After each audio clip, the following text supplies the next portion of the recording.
And as I was saying previously, sometimes you can carry anger into future relationships. Like, a lot of the baggage that people carry into relationships are emotional and relational debts that they expect you to pay somehow. They're not financial debts. As a man, I'd rather pay off your credit card debt than be forced to pay for, your father doing you dirty as a child, or your first boyfriend fucking you over, and now you don't trust men or have no faith in God. And you can even hear it in the things they say in it, like, I don't know if you can handle a woman like me. Major red flag.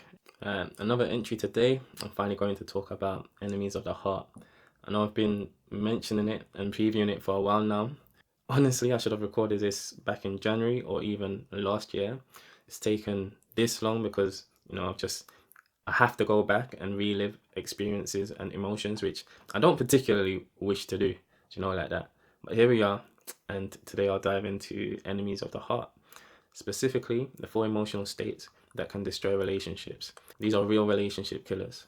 Now, before I begin, I want to add a few thoughts to my last video because, I missed some key points in it. So I'm going to pick up where I left off and wrap up those ideas properly. Okay.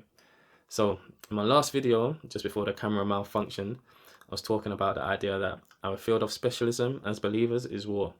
From the day you accept Christ as Lord, you're in a war for your soul. You're in a war for your life. Yeah, a spiritual one. And in this war, our weapon is the word of God. But here's the thing. Attending church once or twice a week is not enough. Real spiritual growth doesn't happen in Sunday service alone. It happens in Bible studies, in small groups, where we can actually challenge each other, sharpen each other. Like that. We need to know the word inside and out. Make no mistake, the enemy knows the word and he will use it against us. So our sword play, the way we wield the word, needs to be sharp. You can't always be on the defensive because eventually he'll wear us down. The best defense is a good offense. It's in our best interest to stay on the front foot, or else we'll struggle to gain ground. In fact, if we stay stagnant, as time is constantly moving forward, we're actually losing ground. You shouldn't be stuck in the same battle you were fighting last year. You should always be progressing and facing new challenges, new levels, new devils. You can see the state of Christianity today and where we're at. Yeah, we're living in a godless society right now. Now, I'll be the first to admit, I don't know the word inside and out. I don't have scriptures ready to quote off top for every situation. But that's something I'm working towards. I want to reach a point where I can give 1, 2, or 3 references for any topic, any subject, in any situation, like that. If someone challenges me, I want to have the ability to respond instantly with confidence. It shouldn't be something I need to figure out and come back to later. I should be able to handle it right there and then. Yeah, not spinning the block. But as I've said before, we have to put first things first in it. We have to master the basics. Self-discipline in the mental and physical aspects of our lives, and then aim to max out the spiritual. Like that. And I think it's quite concerning when pastors allow people to get baptized with little to no knowledge of the word. It's like sending someone into a war unprepared. Like that? Because the moment you rise from those waters, you're in a spiritual war. And if you're not armed with a foundational knowledge of the word and an accurate understanding of who God is and who He's not, how can you possibly fight back? It's also foolish to be signing contracts without reading the T's and C's. In any profession, whether it's the military or any specialized field, you have to pass certain tests before you're allowed in the field. I think the same principle should apply to being a disciple of Christ. From the moment you accept Christ, the enemy is onto you. Like that? He's ready to sift you out like wheat. And if you're not prepared, if you're not armored up, it's going to be long for you. And that's really all I wanted to say on that topic. Enemies of the Heart. This is based on a book by Andy Stanley that I read back in 2021. And it really helped me through a tough time. Like, I remember being so angry during that period, just furious, innit? And I was searching for a way to control and channel that anger in a healthier way. Honestly, I couldn't dive into the word of God at the time because, it's intense. There's a lot to take in and it was a bit much for me then. So I turned to other faith-based books. And for those who are new believers or those aiming to become true disciples of Christ, I'd recommend doing the same. Yes, the Bible is your primary source, without question, but I also encourage reading other faith-based works. Many of them are truly inspired and incredibly valuable. Enemies of the Heart was one of those books for me. And at some point, I'll share my top 5 recommended reads. Books that have truly helped me on my journey, like that. So just look out for that when it comes. Yeah, it'll come soon. So Stanley highlights 4 emotional states that have the potential to destroy or at the very least deeply affect your relationships. And I found this framework extremely valuable because it allowed me to not only reevaluate my past relationships from a different perspective, but evaluate my present and even future relationships as well, and be conscious of whatever emotional state I'm in at any given time and the effect it may have on those around me. And what I love most about this is that it applies not just on the horizontal axis, between romantic partners or platonic friendships, but also on the vertical axis in parent-child relationships. Now, you could argue that the vertical axis is even more important because those relationships can have generational consequences. Do you know like that? Children learn through observation and can inherit our habits. Yeah, good habits and bad habits. But yeah, the four emotional states that have the potential to destroy relationships are guilt, anger, jealousy, and greed. Each conflict or relational wound you've ever experienced can be traced back to one of these four. Now, I'm not saying everything Stanley writes in this book is gospel, but I do value his arguments. He makes a strong case and backs it up with multiple references. I also appreciate his analogies, and when I run my own relationships, my past relationships through this lens, I can definitely see the truth in it. Do you know like that? So each of these emotional states create a debt-to-debtor dynamic, a slave to master dynamic that always creates an imbalance in any relationship. Okay, as Proverbs 22 verse 7 states, the borrower is slave to the lender, and no one wants to be a slave. Now, anger says you owe me, guilt says I owe you, greed says I owe me, and jealousy says God owes me. Now, I'm going to focus mainly on the first two, anger and guilt, because I believe they go hand in hand. Yeah, greed, I owe me, can be seen as an extension of anger. Okay, and jealousy, God owes me. Well, honestly, that's a non-starter in it. Like, God doesn't owe you anything. So if you're interested in greed and jealousy, feel free to pick up the book. I'll link it in the description. Yeah, I'll link it in the description. All right. So no matter what else is happening, that debt is always in the room with you. Yeah, it creates tension between you and the other person. If you've ever owed someone money or had someone owe you, you know exactly what I'm talking about. An unbalanced power dynamic in any relationship, especially a dysfunctional or toxic one, is a recipe for disaster. Now, in today's world, we believe in, partnerships. Everything is expected to be equal. Yeah, we live in an egalitarian society. So when there's any sort of imbalance in power, it's only a matter of time before the person with less power wants out. And when they do, the relationship dies. And the longer that emotional or relational debt remains unpaid, the greater the tension grows. Just like financial debt, emotional debt accrues interest. Do you know like that? And there are only two ways to resolve this. Either somebody has to pay up or you have to cancel the debt. As long as the debt remains unpaid or unforgiven, it governs the relationship, shaping the way you interact, not only just with that person, but with others as well. Yeah. So if we take, financial debt as an example, if you loan money to someone, you soon learn who you can and can't lend money to. On the vertical axis between a parent and child, sometimes you just have to write off the debt from the outset. You're unlikely to see it. 9 times out of 10, it will come back to you in some form or another. Do you know like that? But on the horizontal axis, things are, different. Yeah. Guilt, yeah. Now guilt says I owe you. Guilt stems from having done something we perceive as wrong. Okay. Every wrong can be reframed as an act of theft. When I steal from you, I owe you. And whenever we wrong someone, we create that same dynamic, that debt to debtor relationship. Rest assured, if you've taken something from someone, they will be angry. You can also see this reflected in how we communicate with others. If I wrong someone, I feel obligated to apologize at the very least. Do you know like that? In that sense, I'm paying a debt. Even a simple sorry is an attempt to settle the balance and make amends. I'll give you an example. Imagine a family situation where either the father or the mother steps out of the relationship. They get into an entanglement. At that moment, they may feel that it's the right thing to do. Okay. They feel like they're gaining something from this new situation. Perhaps something they believe is missing from their current relationship. On the flip side of that, they're stealing. They're stealing from their spouse and most importantly, from their child as well. Everything in life comes with a cost, and this is no different.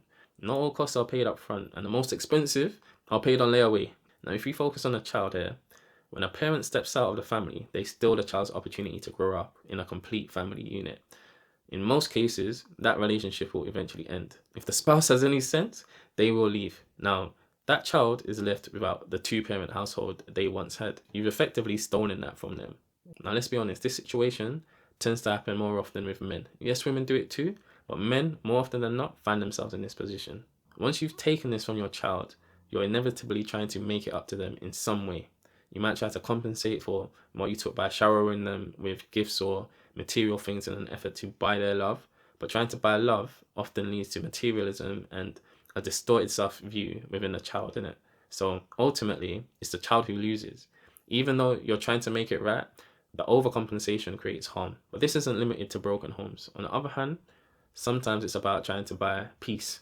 If you're constantly working and your job keeps you from spending time with your child. If you're missing their recitals, their matches, or even something as simple as picking them up from school, in an attempt to keep the peace, you might avoid setting proper boundaries. But this permissiveness, this lack of structure, leads to destructive behavior in the child that wouldn't have been tolerated if that debt wasn't present. Do you know, like that? So the IOU mentality still comes at the expense of the child, not the one carrying the debt. Now, you never want to be driven by debt in your parenting or decision making. When you let guilt dictate your actions, it leads to poor choices, like trying to buy love or peace, which ultimately make the situation worse. The child suffers even more because of your attempts to overcompensate. Permissiveness and materialism might try to address your child's perceived needs, but they can't repair what was truly lost. But here's the bigger issue.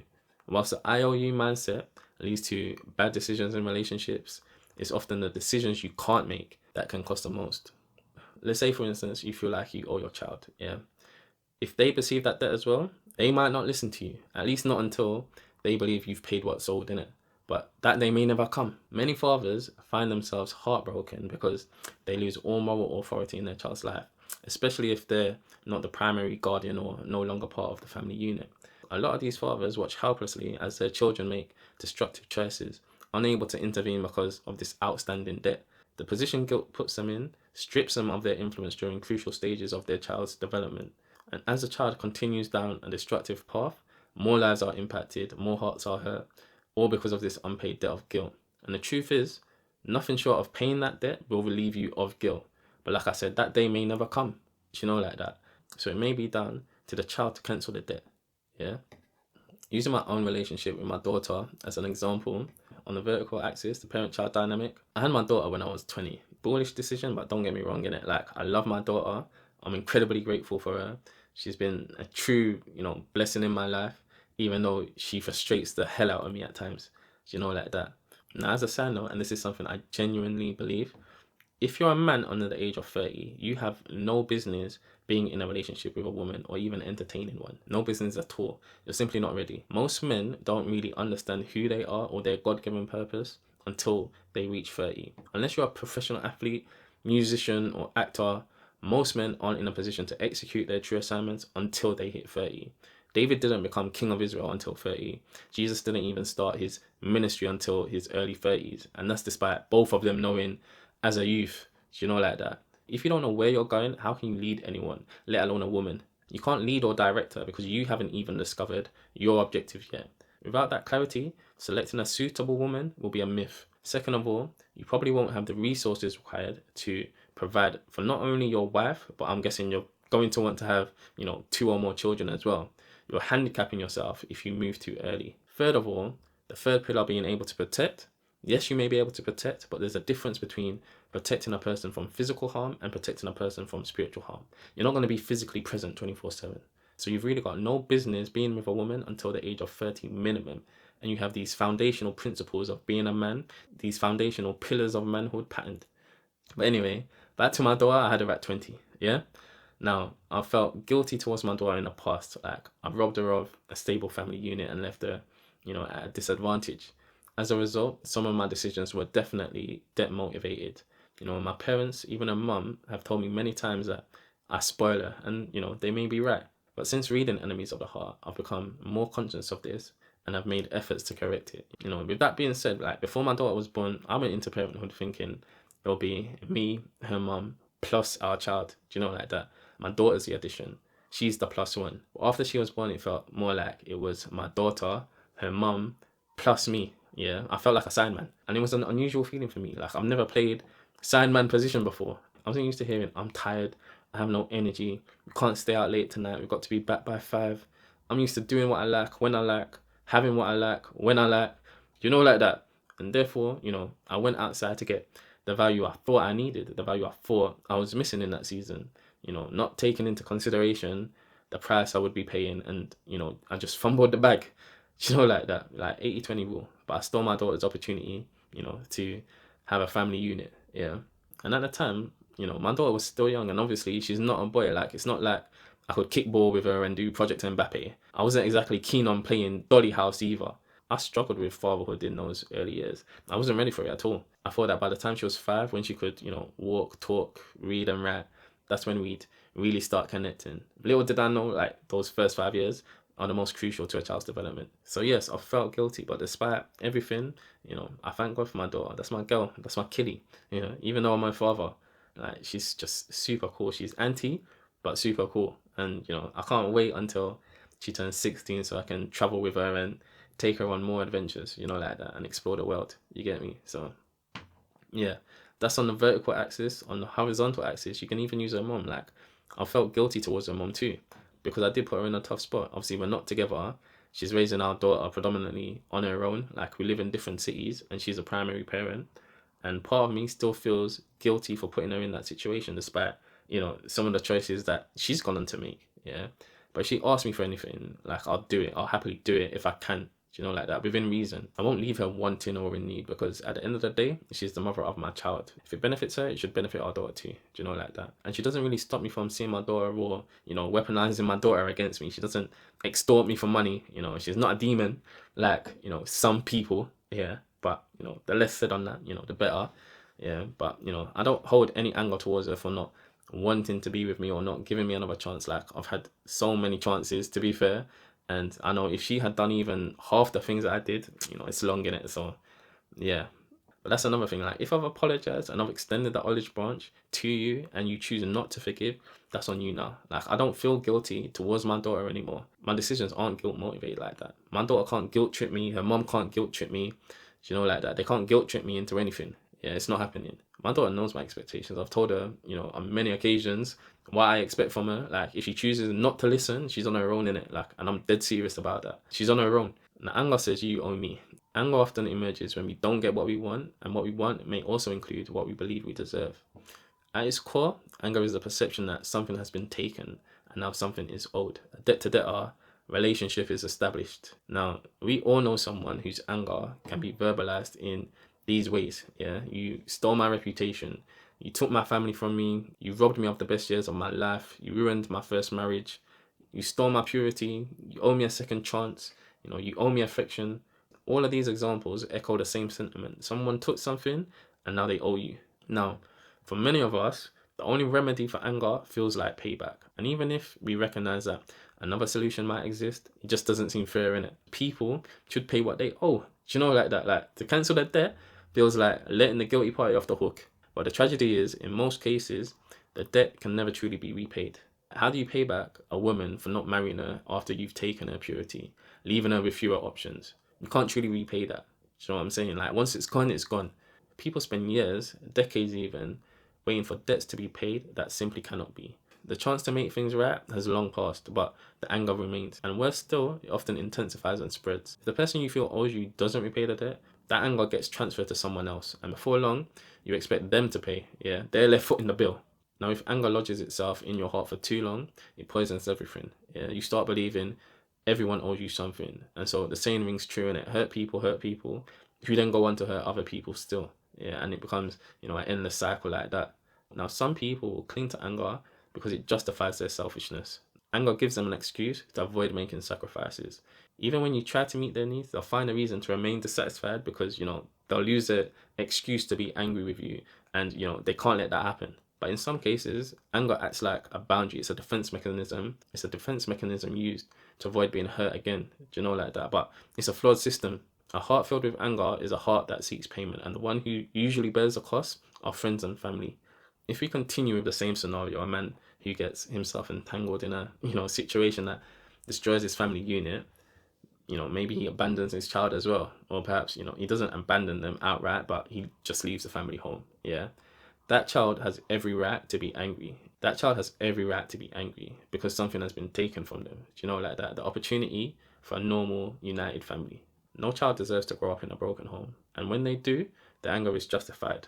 But let's just assume that, the father blames the mother for him leaving. In that case, the mother owes the child too. Cause and effect, in it. Like, if the father left because the mother wasn't doing, X, Y, or Z, then the mother has robbed the child as well. And again, like, just to give some personal examples, yeah. On the vertical axis of, parent-child relationships, I carried anger towards my parents for years, like that. And, the truth is, I didn't even realize how deep that anger ran or how much it impacted our relationship and the impact it had on my relationships with other people as well, like that. Like, I was angry because, I've got this lifelong health condition which affects the quality of my life, innit? So much so that, the doctors will even ask people if they wish to terminate. Do you know, like that? So my parents knew about it before I was even born. But as Christians, termination was never an option, innit? But at the same time, they could have avoided it entirely. Do you know, like that? So in my eyes, they could have avoided this entirely. Better off than all is the one who has never been. Now, growing up, especially, during my teenage years, I resented them for it. Like, it seemed incredibly selfish to me. Yeah. And, it's not like I had a say in the matter. Do you know, like that? And yeah, I'm the one who has to live with it. Do you get it? So even though I've lived a good life in relative terms, there was a time when I was consumed with anger. Sickle cell isn't something that I'd wish on anyone. So that anger festered for years. Like, even though God has blessed me immeasurably, do you know, like that? Like, my life could be worse, but, I give God thanks and, touch wood, my health doesn't deteriorate in my latter years. But again, like, I was angry with my parents, yeah, absolutely furious, yeah. But it's one of those unspoken ones as well, because it's like, I never verbalized it to them or anything like that. Like, my anger manifested in, passive aggressive behavior. I'm not gonna be out here swinging for my parents, and I'm sure, that they felt guilt about it too, innit? Which meant I got away with a lot of stuff. Like, they've put up with a lot of shit for me, to be frank. I was definitely an unruly child, hard-headed, single-minded, wouldn't listen, do what I want. You couldn't tell me anything. When my parents tried to advise me, I just, I wouldn't hear it. I wouldn't really listen due to this decision that, they've made, which I believe screwed me over for life, and, sickle cell is different for men than it is for women. It's a lot harder. Like, life demands so much more from men. Yeah. So, even going back earlier to when I was discussing guilt, yeah, it's the bigger cost. It's the decisions that you can't make because your child is not listening to you. Even at school, like, I got away with so much. I punched one boy in the face for talking about my friend. Like, said something I didn't like, and that's one thing about me. Like, if you say something I don't like, or if you say something in the wrong tone, or your delivery is off, and you don't correct yourself, I'm liable to switch. Once this right eye starts twitching, if you don't correct it, my head's gone. My head's gone. I'm seeing red. I punched him more in art class, and we were cool as well. But like, he was talking crazy that day. I can't even remember what he said, but like, I saw red and punched him in his head. I even had to have anger management lessons with the principal at school, and this was a selective school as well. Like, it was an all boys school, grammar school. You've got to pass a test to get in. It's mostly Caucasians and Asians. So as a young black you, I was an ethnic minority there and just fulfilling all the wrong stereotypes. So I kind of let the team down in that regard. But, thankfully, I never got expelled. I never got suspended. And, I did a lot of stuff, like I said, in it. But, my mum, she always fought for me. Like, the prayers of a righteous person do accomplish much. Yeah, she saved me multiple times. I was just unruly. It's just not good, man. Yeah, just angry all the time. And it's not like, I'm walking around huffing and puffing and you can see it on my face or anything like that. I got into it with my teachers, got into a heated argument with Mrs. Green in class, got into another one with my physics teacher in class. Yeah, just disrespectful, innit? Like, but the weird thing is, like, a lot of my teachers actually liked me. I was cool with most of them. Like that. Even Mrs. Green, to be fair. And, by the end of school, my physics teacher and I were cool as well. I think it was because they saw a lot of potential, to be fair. And I just had a tendency to coast and to just do the bare minimum to pass, innit? So it was just frustrating for them, like that. Obviously, I'm not like that anymore. Like, I've calmed down a lot. I'm not impulsive or quick to fly off the handle. Like, that's growth for me. Like that? That's real growth. Yeah, my dad would probably say different. Yeah, my dad would probably say different, but, I know that, I've grown a lot since being a child. And it's probably why, my daughter frustrates me so much. Like, she doesn't have a temper like me, but she's a very capable individual. But she still chooses to coast, and it annoys the shit out of me. It annoys the shit out of me for real, man. But yeah, personal example on the horizontal axis. Okay, so I was engaged once, and, my ex-fiance did something I believe to be a violation, in it. Like, nothing major, but for me, it was a line crossed. Like that? Like, I have a low tolerance for BS. And it's not even what she done that pissed me off the most, but the fact that she tried to lie to me about it to my face, innit? That really pissed me off. I was ready to, cancel the wedding and just cut her off entirely. But, she's pleaded with me. Her friends tried speaking to me on her behalf. Her mom spoke to me about her on her behalf. My mom spoke to me on her behalf. Like, my mom actually guilt tripped me into forgiving. She was like, remember all the BS you have poured in the past, innit? You know she's younger than you. You need to forgive. Do you know, like that? And then she gave me 1 Corinthians 7, innit? Love is patient, love is kind, love keeps no record of wrongdoings. Okay. Yeah, all of that. Okay. So I said, all right, cool. Yeah. I had to look at my life and the things that I've done in the past and be forgiven. Yeah. So I said, you know what? What's done is done. It's water under the bridge. I've forgiven her now. Obviously, the wedding's postponed, but we're back in a relationship. Yeah. But the truth is, like, I was still angry. I was still angry with her. So anytime she tried to, show me love or affection, I just wasn't feeling it. Don't touch me. I don't want to hug. I don't want to be kissing on you like that. Words of affirmation, I'm not feeling, and I'm not, reciprocating, because, I'm still pissed. I was super cold towards her. And this was during COVID as well. And we're staying together too. Do you know, like that? I'm not doing acts of service. I'm not willing to sacrifice anything, to be fair. I'm not willing to go outside and potentially catch COVID for this person. But that's what I was on for like a good 3 to 4 months. Yeah, like the disrespect took place in March. Yeah, we went into lockdown shortly after, and the first lockdown was lifted in June. And after the first lockdown was lifted in June, I wanted to get out of the house. So I was super cold with her, and you can't stay in a relationship like that. Now there were times when we got on, but other times it's like this girl really tried to lie to me to save her own skin, and yeah, not happy about it at all. Just side-eyeing her. But that's the other thing. Like with guilt, if you've ever been in financial debt, yeah, you know how crushing it can be. Some people even take their lives over financial debt. When you're in emotional or relational debt, it can be just as crushing. Like you can't live in that situation for long. So inevitably, as a guilty party, as a slave, yeah, they will usually end up sabotaging the relationship or straight up terminating the relationship because they want out. Do you know, like that? And that's, that is what happened in the end. Yeah. And it's not even like I kept bringing it up. Yeah. If someone keeps lording something over your head and tries to guilt trip or shame you for something you've done in the past, which, they've said they had forgiven, you're going to get tired of it. Do you understand? You're going to get sick of it, especially if they keep bringing it up at every opportunity. And for me personally, it would be a case where if I'm doing a time, I might as well have done a crime in it. I might as well do the crime. Do you know, like that? But yeah, I just took too long to forgive. Yeah, way too long to forgive. Now, obviously, it's not all just down to this. Like, I'm sure there were other contributing factors, but it definitely played a part. It definitely played a role in it. So if you genuinely love someone and you want to be with them, you have to forgive. Yeah, and cancel the debt. Otherwise, you're actually killing them. You're killing the relationship because you're starving them of love. You're better off stepping away, healing alone, and coming back when you're ready to love again, if that's the person you want to do life with. Yeah. And stepping away and healing alone, actually being alone, yeah, is key. It's critical. So you don't end up hurting other people as well.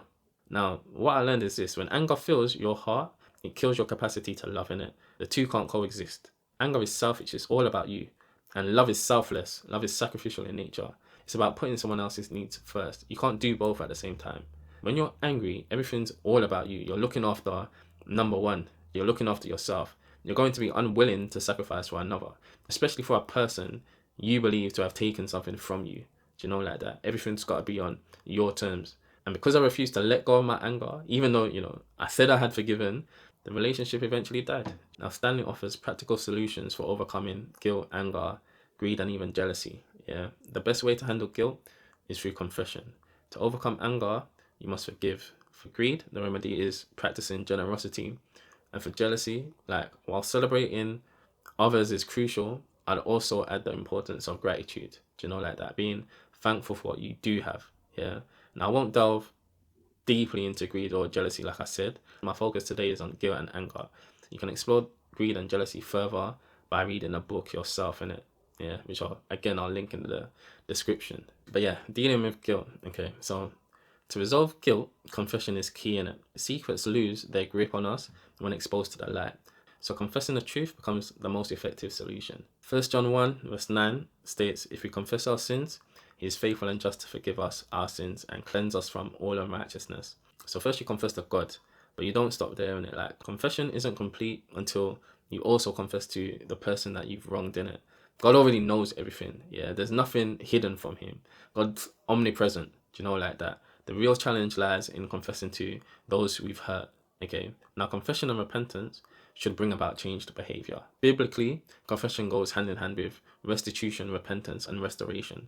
Yeah, in the Old Testament, confession was always public and tied to restitution. Numbers 5:6-7 states, "Speak to the sons of Israel when a man or woman commits any of the sins of mankind, acting unfaithfully against Yahweh, and that person is guilty, then he shall confess his sins which he has committed, yeah, and he shall make restitution in full for his wrong, and add to it 1/5 of it, and give to him whom he has wronged." So it wasn't enough just to say, "I'm sorry." God was interested in genuine change, and public confession and making restitution ensured people were motivated not to repeat the same mistakes. Now, if you imagine having to confess publicly and pay a person back with interest, you'd be far more likely to change your ways. The principle holds true in the New Testament too. Like, take Zacchaeus, for example, yeah, the tax collector, yeah. When he sought forgiveness, he offered to pay back 4 times what he had wrongfully taken, innit? So whether in the Old Testament or the New Testament, restitution is an integral part of true confession, okay? And biblically, confession is about more than just relieving a guilty conscience. It's about demonstrating real change in it. And this principle is something I've personally experienced and, can attest to. Again, using, my previous relationship as an example, yeah. After I got myself into a situation, yeah, I had to tell my daughter's mum in it. It wasn't just out of guilt or to, clear my conscience. Like, she had a right to know in it. Like, I don't like lies. It wasn't even a thing where man had been sneaking around for months or anything like that. Like, I just reconnected with a girl from the past, and one thing led to another in it. So anyway, I told her because she had a right to know, and if the situation was reversed, I would want to know in it. Like, there has to be a base level of respect. Yeah, there should always be a base level of respect, and you should be able to make decisions about a person based on full information. You want to be living it in reality. When somebody builds you up to be a person they think the world of, and you can't do no wrong, like they absolutely adore you, they love you, they pedestalize you, and they're willing to make sacrifices for you on a consistent basis. Do you know, like that? But there's something about you that they probably wouldn't love, or that would change their opinion of you. Yeah. They deserve to know the truth in it. Well, at least, I feel like that. That's my belief. I would never want a person to have a false perception of me. And again, like, if it was flipped and it was the other way around, I would want to know. I don't want to be looking like an idiot, praising you, and somebody knows something and men are laughing after me. Men are secretly laughing after me. Do you know, like that? That's a mad thing. So even if there was no chance of it getting out, or the possibility of anyone finding out was low, I would prefer that it was her who told me first. And like I said, I believe a person should be able to make decisions based on full information, whether they want to forgive and still move forward with a person, or they want to part ways and do their own thing. Do you know, like that? That to me is love. Even though I clearly, didn't act with love in the past, like, I'm acting with love now in it and showing a certain level of respect because I'm choosing to be honest. I'm being truthful of my own free will. Nobody's forcing or blackmailing me into it. Even though it was difficult, it was very difficult at the time to do it. Like, it's one of the hardest conversations you can ever have with a person you do have love for. Do you know, like that? Telling them that you fucked up and betrayed them, especially in that way, it's difficult. Yeah. But, I've never stepped outside again when I've been in a relationship. Yeah. I've promised myself from that day, like, I'll never do it again. I'll never hurt someone like that again. And I'm glad that I can say I've kept my word. Now, obviously, I've still hurt women since then, but it's not been due to cheating. Do you know, like that? Things just haven't worked out. Sometimes it's even as simple as, bad timing, and, you gotta let a relationship burn in it. But I can remember she was pissed, livid, as you can imagine, like, she was fuming in it. She was so mad. She punched me in the eye and everything. I had to go to hospital. I had, floaters, and couldn't see out of my left eye for a minute. Lesson learned, never again in it. But it's weird because, at the time, like, she would have rather not known. Do you know, like that? And of course, I do understand it because nobody wants to experience that type of pain. Like, she even used this phrase that, I've never heard in my entire life. Yeah, let sleeping dogs lie. I've never heard that before. And, fair enough, some people are happy to live by that mantra. Like, ignorance is bliss. Yeah. I'm just not one of them, innit? Like I said, I prefer to know the truth so that I'm able to make conscious decisions based on full information. Yeah, that's just me, innit? Now, obviously, I've done a bit too much in the past, so there's limits. There's limits to the amount of times that, somebody can forgive and continue with someone. Do you know, like that? But yeah, even when I speak with my brother now, like he still can't believe that I told her because of the cost. Do you know like that? Not only to me, but to her and my daughter. Like I destroyed my family unit in it, and in his opinion, even other people's opinion, we go well together. Do you know like that? So yeah, he can't believe it, and he calls me out. He calls me out on it every time like I see him in it. So yeah. But anyway, confronting anger. Yeah. So the remedy for anger is forgiveness. In Ephesians 4, Paul commands us to let all bitterness, anger, wrath, shouting, and slander be put away, along with all malice. Yeah. He goes on to say, instead, be kind to one another, tender hearted, graciously forgiving each other, just as God in Christ has graciously forgiven you. And Paul said this while imprisoned as well. Paul actually said this while being in prison. And in that same letter, Paul offers another powerful instruction. Be angry and yet do not sin. Do not let the sun go down on your anger, and do not give the devil an opportunity. So Paul acknowledges that anger is a valid emotion. Like even God himself gets angry. Do you know like that? But the key is to not let anger consume you and lead you to sin. Yeah. So the remedy for anger is forgiveness. It's a choice, a decision to cancel the debt. And Jesus illustrates this in Matthew 18 with the parable of, the servant and his master, teaching us that forgiveness is not just about releasing others, but about freeing ourselves too. Now, Stanley offers something profound in his book, and I want to repeat this verbatim because it really unlocked something in me. In the shadow of my hurt, forgiveness feels like a decision to reward my enemy. But in the shadow of the cross, forgiveness is merely a gift from one undeserving soul to another. Forgiveness is a gift that ensures my freedom from a prison of bitterness and resentment. When I accept forgiveness from God, I'm set free from the penalty of my sin. When I extend forgiveness to my adversary, there's a sense in which I'm set free from their sin as well. So, like, if you think about that, yeah, forgiveness doesn't reward your enemy, it liberates you. It ensures your freedom from the chains of bitterness and resentment. When we accept God's forgiveness, we're spared from the penalty of our sins. But when we extend that same forgiveness to others, we're set free from the weight of their wrongs against us. Now, pagans may not get it, but as believers, it's all about perspective. God's forgiveness of our sins should have condemned us to death. We've got no right to be alive. His grace is our lifeline, bought by the sacrifice of his son in it. So who am I to withhold forgiveness from others? Who am I to punish those who have wronged me, or even worse, to punish myself by clinging to anger? Do you know like that? And as the saying goes, holding on to anger is like drinking poison and expecting the other person to die in it. And in truth, it only destroys you. Do you know like that? So, like I said, I've struggled with forgiveness. Like I do not forgive easily, and I can hold a grudge for time. But when viewing it through this perspective, like I'm learning how to, yeah, I'm learning how to forgive. Nowadays, I try and avoid being put in situations where I have to forgive. Like I'm trying to, vet people as diligently as I can and not have too many expectations of people so I'm not let down. But it's only recently in like the last 3 years I've learned to forgive, like that. And there's a passage in the Bible where, Peter asked Jesus, how many times should one forgive? And Peter even suggests, 7 times. And Jesus told him that you need to forgive 77 times. Now, I'll admit, like, I like to believe that he's speaking in hyperbolic terms, like it may be wishful thinking, yeah, because, constant forgiveness, which is essentially what he's saying, is just taking a piss in it. Like, if you ask me, like, you're setting yourself up for abuse in it. So, let's say you're in a relationship, for instance, like, how many times do you forgive someone? As a man, I believe you've got to put your foot down in it. Like, if you keep forgiving a woman, she's going to lose respect for you in it, especially if she keeps crossing the same boundary and she's a repeat offender. Now, historically for me, I used to give people 3 chances in it, like 3 strikes and you're out of here. I'm cutting you off. But now it's gone down to 2. It only takes 2 instances to establish a direction, point A and point B. You could be moving up or you could be moving down.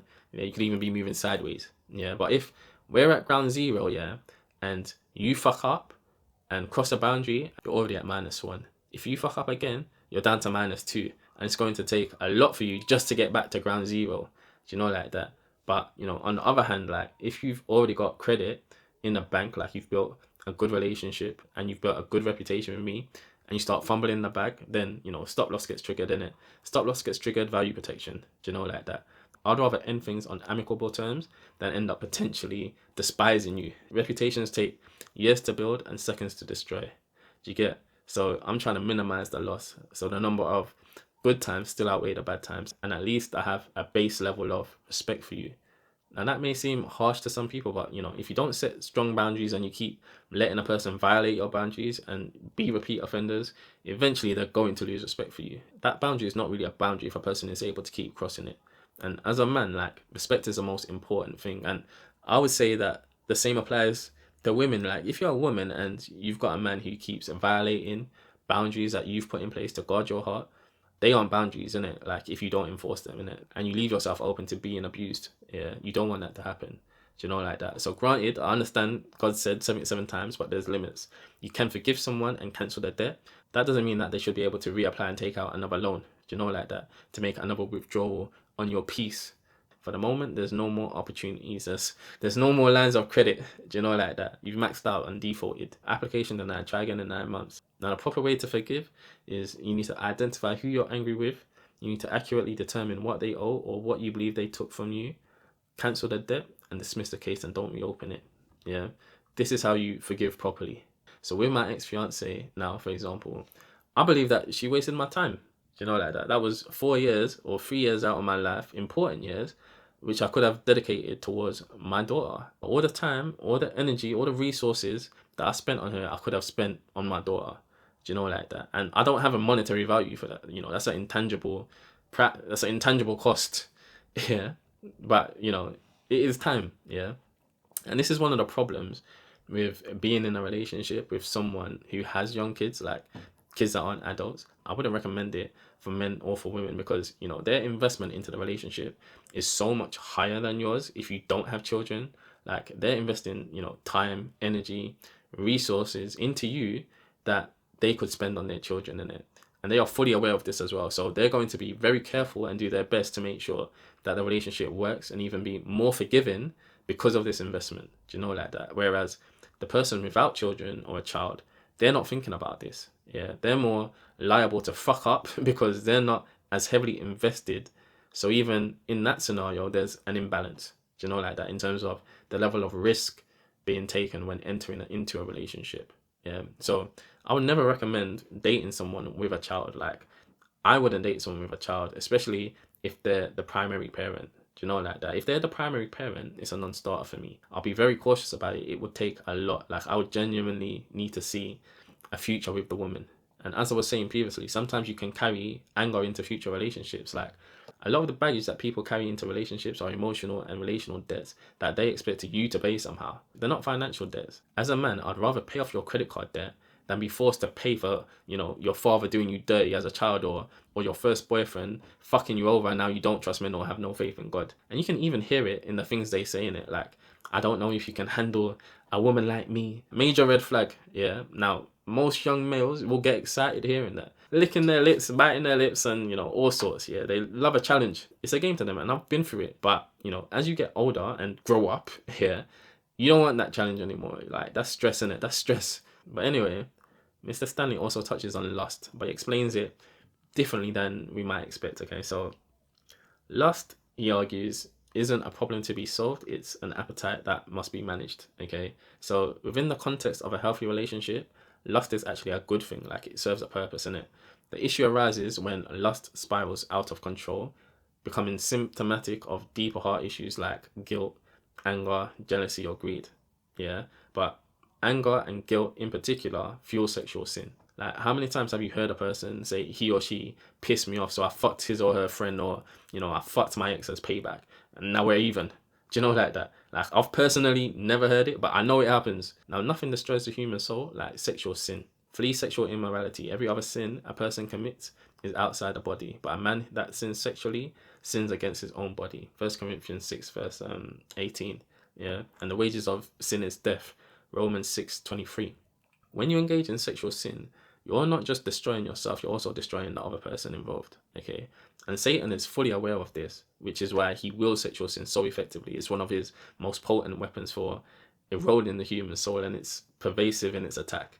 Now, the battle against lust isn't simply about discipline or control. It's about recognizing and addressing the underlying emotions that allow it to flourish unchecked in it. Anger and guilt, when left unresolved, open the door wide to destructive behaviors, especially those related to sexual temptation. As Paul said earlier, do not give the devil an opportunity. Do you know, like that? And you know, anger is probably why I was outside so much as a teenager, entertaining girls. Like I had no business entertaining and getting myself into sticky situations. Yeah, but you know, that's for another video, innit? But yeah, that's it. Like that's what I really wanted to say on this, to be fair. Like I hope you found it valuable. I hope you found it useful. I hope you're able to take something out of it. Like I said, do go out and you know check out the book if you've got the time. I'll link the book in the description. You can purchase it on, you know, Amazon. Yeah, it's not a long read as well. You can finish it within, you know, a weekend. As I said at the beginning, like I will give my top 5 books or a list of recommendations to help you on your journey, or at least what's helped me on mine and what I think you may also find valuable. Like if you've read the book, feel free to leave your comments on it below if there's anything that I've said which you agree with or disagree with, or if you want to share your experiences, you know, feel free to leave a comment as well. But yeah, that's it. That's the entry for today. And yeah, I see you on the next entry. Pal Colin, hope you have a blessed week. I even got into it with a next other day. Like she absolutely hates me right now. Yeah, she's fuming with me. Yeah, at least you know that's what she's told me anyway. Yeah, but you know there's a thin line between love and hate. You know, like that. She believes I ghosted her, even though I know that I didn't. Like I personally don't consider it ghosting if you know you go off grid and haven't spoken for a day or two. Do you know, like that? If it's a week, then fair enough, you've ghosted them. But under 3 days, you haven't ghosted somebody. Yeah. However, I'm not going to invalidate her feelings. Like that's how she feels, and you know I accept that, innit. So at the moment, she's angry with me. She's made it very clear she wants nothing to do with me, innit. But I said to her, look, you may be angry with me now, but I hope that you're able to, you know, forgive and rid yourself of this anger, because it's not good for you. It's not good for you long term, and it's not good for the people around you. It definitely won't be good if you take it into your next relationship and have them paying a debt that's not theirs. Do you know, like that? Now, obviously, she don't want to hear that shit from me right now. Do you know, like that? Which is understandable, but you know, it's a real shame because I do still have love for her. I do still have love for her. I still care about her. I still care about her and want her to win in life. Obviously, when I ghosted her, I was going through some things in it, and I just needed a bit of time for myself. Obviously, I could have handled it a bit better and given her a bit of notice, and at least told her or informed her.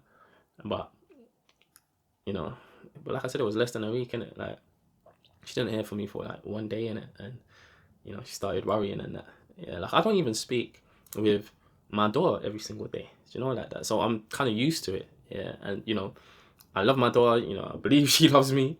Yeah, but we don't even speak every day like that. Like if my daughter wants to speak, she'll hit me up in it, and we'll have a conversation. Or if I want to speak to her, you know, give her a notice that I'm gonna call her, and you know, we'll arrange a time in it. But we don't speak every day like that. Do you know, like that? Sometimes we don't even speak every other day. It could be once a week. We catch up on the weekend or something. You know, she's doing her things, I'm doing my things. You know, she sometimes sees me calling her and she ignores the call in it. Yeah, because she's doing what she's doing. But you know, I can't say that I haven't done that in the past. Obviously, not with her in it. But you know, I don't appreciate unsolicited calls. I'll let the phone ring out, especially if I'm in the middle of doing something. Do you know, like that? So yeah, for me, it's not weird to not hear from someone for like a day or two. Yeah, but that's me in it. Like I should have taken, you know, her worldview and her feelings into consideration. Do you know, like that? So you know, I did apologize, but yeah, she absolutely hates me for that. Do you know, like that? But yeah, not good. But yeah, like I said, you know, I hope that eventually or one day she does forgive me for that. You know, like that. So yeah.